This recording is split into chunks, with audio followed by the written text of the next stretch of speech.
Pacquiao was just too good, too quick, too fast. Pacquiao was too good, too good. Picked him apart. Too good. It's just too good. What do you guys see next for Ricky? It's retirement. It's got to be. That's Hatton's fiance, Jennifer, in the red dress. And you can see the emotion on her face at this very moment. Nagsimula ang lahat ng walang kurap na hinaman ni Manny Pacquiao ang siga sa 135-pound division na si Dangerous David Diaz. One of the great spectacles in boxing, the Manny Pacquiao show. Diaz may push him. Pacquiao may have a problem with that. Pinako agad ni Pacman ang mga nagdududa sa kanyang abilidad na parang isang anomalya sa kalikasan na hindi kayang pigilan. Body punches. Are you ready to get hit in the gut? Twitter aimed at asking how well Pacquiao is trained. Mixing his punches brilliantly. Cactus Diaz with the left. And the uppercut. Beautiful job of boxing. Big left over the top by Diaz. Strictly, the manager of Diaz normally works in those fights. Pacquiao again with that. Animoy, malaking ipo-ipo na gustong gunawin ang buong mundo. Now he's a crafty type of a boxer in this fight. Kahit na naghihingalo ang tsansang manalo, sinubok pa din ni Diaz ang sumabay hanggang sa huling palo. Five-arm punch. He's gotten in some body punches, but Morono is, if anything, he looks fast. He looks faster. Sa kasawiang palad, napabilang si David Diaz sa listahan ng mga dugong Mexicanong lumuhod sa paanan ni Manny Pacquiao. How many more? Down he goes. Welcome to the lightweight division. The fighting pride of the Philippines, Pacman.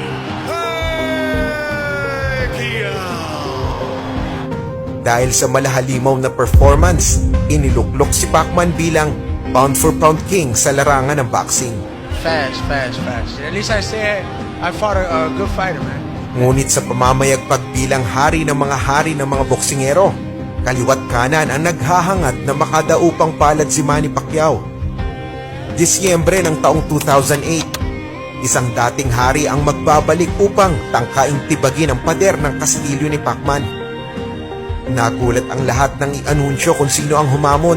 Oscar De La Hoya ang pangalan, matindi ang bitbit na kredensyal. Bukod sa milyon-milyon ang mga alagad sa gigilid, de colores din ang record ng mamang ito. 10 world titles in 6 different weight division. Kaya nga nasilaw ang mga mananampalataya sa pusta nang ibigay ang basbas kay Golden Boy as the heavy favorite na manalo. At sa unang ang pagkakataon, naging dihado si Pacquiao sa laban. Everything in favor of De La Hoya except the age. A great jab, great left hook. He's got Nacho Beristain working with him. I think Oscar's too big for him. I think her will overpower him. Just too big. That's my opinion, you know. But it's like a handicap match, Dan. Why Oscar, again, who is like 5'10" and a half? Oscar De La Hoya wants perhaps to get some revenge on Manny Pacquiao, who's been beating all of the Mexican fighters. Baliwala ang ganitong balita dahil ibinuhos ni Pacman ang sama ng loob sa pag-iensayo para patunayan na siya talaga ang karapat-dapat na maupo sa trono.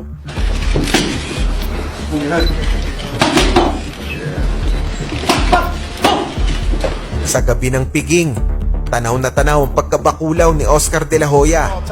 Let's go. The Filipino crowd chanting. But he's fighting a very intelligent fight. He takes a... Confusing him at the moment. But getting big, but nothing landed too much for the most part.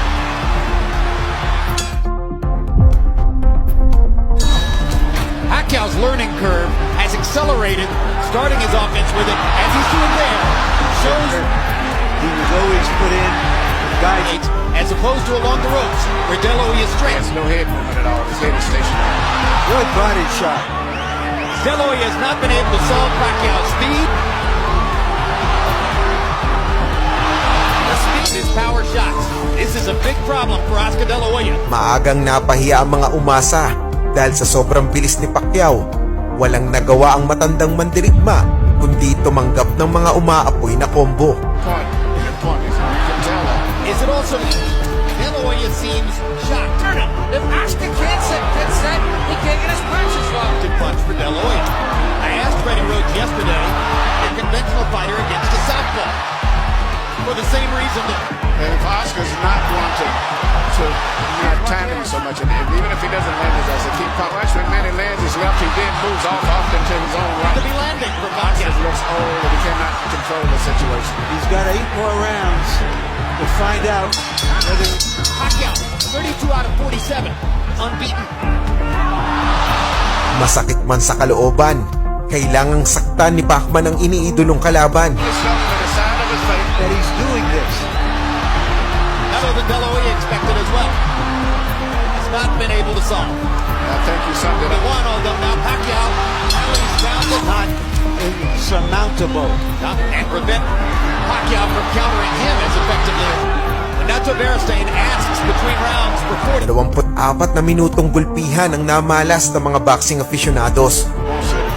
Almost guaranteed he's going to land back. It looks like In May, fighting Manny Pacquiao.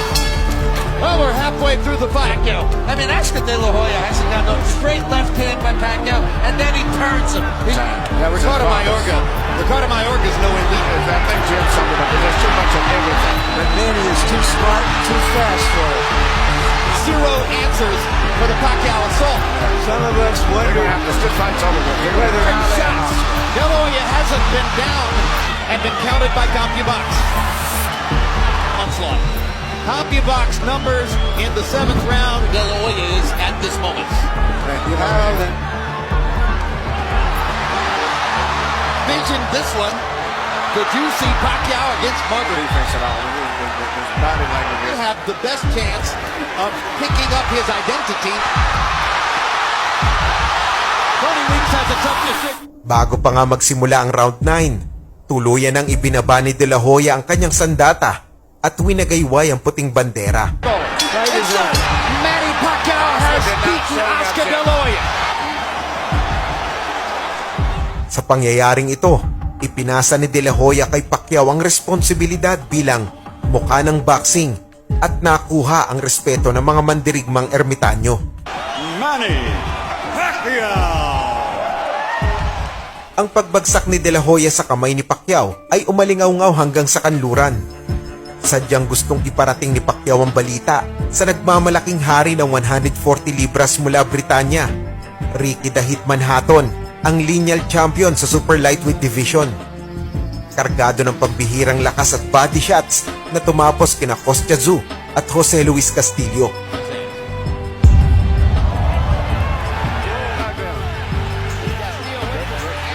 Minsan na ding dumayo sa welterweight division ngunit nabigo sa kamay ni Floyd Mayweather Jr.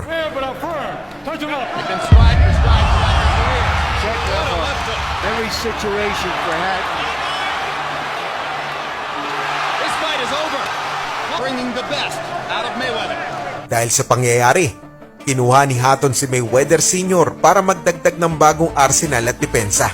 At sa unang ang tampok ng dalawa, tinoda sa 11th round ang slick fighter na si Paulie Malignaggi. It's like being out in the middle of the Throwing in the towel right now. You are exactly right. I think he did the right thing because there was no way he's going to win the fight.